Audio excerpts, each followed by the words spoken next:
इससे previous video में हम यूक्लिड डिवीजन लेमा पढ़ चुके हैं, जिसका यूज हम यूक्लिड डिवीजन एल्गोरिदम पढ़ने के लिए करेंगे। तो जो यूक्लिड डिवीजन एल्गोरिदम का जो सबसे मेन मोटिव होता है वो होता है हाईएस्ट कॉमन फैक्टर निकालना। हाईएस्ट कॉमन फैक्टर का मतलब क्या होता है? हाईएस्ट का मतलब होता है सबसे बड़ा। कॉमन का मतलब होता है, कॉमन का जो सबसे बढ़िया एग्जाम्पल हो सकता है वो हो सकता है कि आपके घर की कोई भी एक दीवार होगी जो आपकी भी होगी और आपके पड़ोसियों की भी होगी, उसी को हम कॉमन दीवार कहते हैं। और फैक्टर का मतलब होता है कि टुकड़ा, भाग, पार्ट या हिस्सा, कुछ भी कह सकते हैं हम। मैथमेटिकल टर्म में हाईएस्ट कॉमन फैक्टर का मतलब क्या होता है वो देख लेते हैं। हम कोई भी दो नंबर लेते हैं, 6 और 24। वो किसकी बात करता है? फैक्टर की बात करता है। तो इसको कैसे फैक्टर करके लिख सकते हैं? 2 × 3। और इसको कैसे फैक्टर करके लिख सकते हैं? 2 × 3 × 4। अब क्या कहता है कि कॉमन का मतलब होता है सेम, जो इसका भी हो और इसका भी हो। इन दोनों में से कॉमन क्या है? 2 × 3। इसमें से कॉमन क्या है? 2 × 3। जो हमारा जो कॉमन पार्ट आ गया वो हमारे पास क्या आ गया? 2 × 3। वो कहता है कि हाईएस्ट, सबसे बड़ा कॉमन पार्ट निकालना हमें। इससे बड़ा तो हमें कोई कॉमन पार्ट दिखाई नहीं दे रहा, तो हम क्या कहेंगे? जो हाईएस्ट कॉमन फैक्टर है इन दोनों का वो क्या है? 2 × 3 जो 6 है। तो इसका मतलब हाईएस्ट कॉमन फैक्टर हमारा क्या हो जाएगा? 6 हो जाएगा। अब मैथमेटिकल फॉर्म में बात करते हैं कि हाईएस्ट कॉमन फैक्टर का क्या मतलब होता है।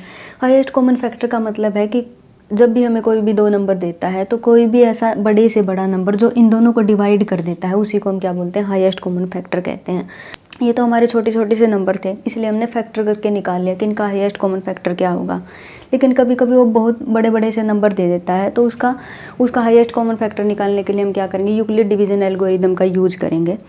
इससे प्रीवियस वीडियो में हम यूक्लिड डिवीजन लेमा पढ़ चुके हैं, जो मैं बताता था कि dividend is equal to divisor into quotient plus remainder होता है।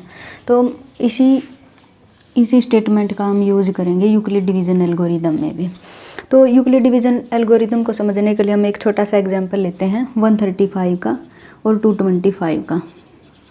हमें क्या करना है? इन दोनों का हाईएस्ट कॉमन फैक्टर निकालना है। सबसे पहले हम क्या करेंगे? जो भी हमारे पास जो नंबर दिए गए हैं उनमें से सबसे बड़ा लार्जर नंबर सेलेक्ट कर लेंगे। इनमें से लार्जर नंबर कौन सा है? ये वाला। इसको क्या कर देंगे? इसको हम डिविडेंड बना देंगे।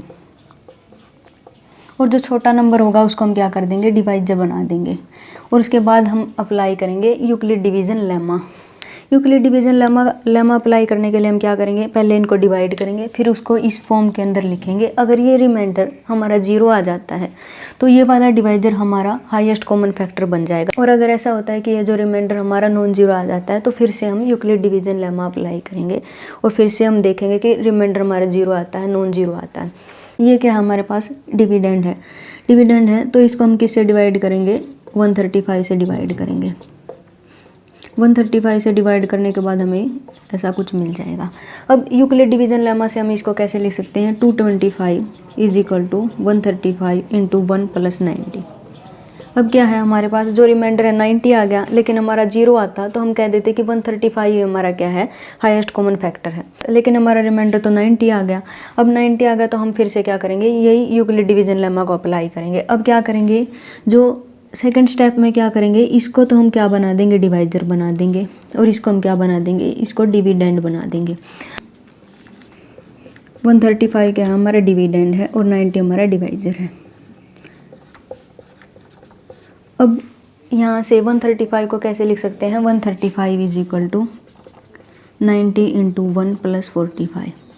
अब हम देख रहे हैं कि जो हमारा 45 है, 45 हमारा कैसा आ गया? नॉन जीरो आ गया। तो हम क्या करेंगे? 45 को क्या बना देंगे? डिवाइजर बना देंगे। और इस 90 को हम क्या करेंगे? डिविडेंड बना देंगे। फिर से डिवाइड करेंगे। 90 को किससे डिवाइड करना? 45 से। इस बार हमारा क्या आया? इस बार हमारा रिमाइंडर 0 आ गया। तो यहाँ से हम इसको कैसे लिख सकते हैं? 90 इज इक्वल टू 45 इंटू 2 + 0। जब हमने क्या बताया था कि जब ये रिमाइंडर 0 आ जाता है तो हमारा ये डिवाइजर हाईएस्ट कॉमन फैक्टर बन जाता है। तो हमारा जो हाईएस्ट कॉमन फैक्टर होगा 135 का और 225 का वो होगा 45। इससे पहले वाली वीडियो में हमने यूक्लिड डिवीज़न लेमा पढ़ा था, उसी का यूज हमने यूक्लिड डिवीज़न एल्गोरिदम के अंदर किया है। तो यूक्लिड डिवीज़न लेमा से एक स्टेटमेंट आया था कि dividend is equal to divisor into quotient plus remainder होता है। हमने बताया था कि कोई भी 2 नंबर सेलेक्ट करते हैं, उसमें से लार्जर नंबर ढूंढते हैं। लार्जर नंबर क्या होगा, 225 है इनमें से, और उसको क्या बना देते हैं, लार्जर नंबर को डिविडेंड बना देते हैं, और जो छोटा नंबर होता है उसका क्या बना देते हैं, उसको डिवाइजर बना देते हैं। तो उसके बाद यूक्लिड डिवीज़न लेमा अप्लाई करते हैं। यूक्लिड डिवीज़न लेमा अप्लाई करने के लिए डिवाइड करना पड़ेगा, डिवाइड करते हैं तो ऐसी ऐसी कंडीशन आ जाती है।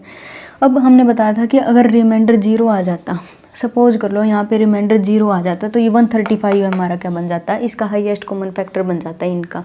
लेकिन रिमाइंडर तो 0 नहीं आया, तो फिर से हमने यूक्लिड डिवीज़न एल्गोरिदम अप्लाई किया, और यहाँ पर हमने एक चीज़ देखी कि इस 90 को तो हमने डिवाइजर बना दिया और इस 135 को हमने डिविडेंड बना दिया।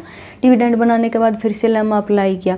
लेमा अप्लाई करने के बाद 135 को ऐसे लिख सकते हैं। फिर से हमारा रिमाइंडर नॉन जीरो आ गया, रिमाइंडर नॉन जीरो आ गया तो फिर से इसको डिवाइजर बना दिया और इसको डिविडेंड बना दिया।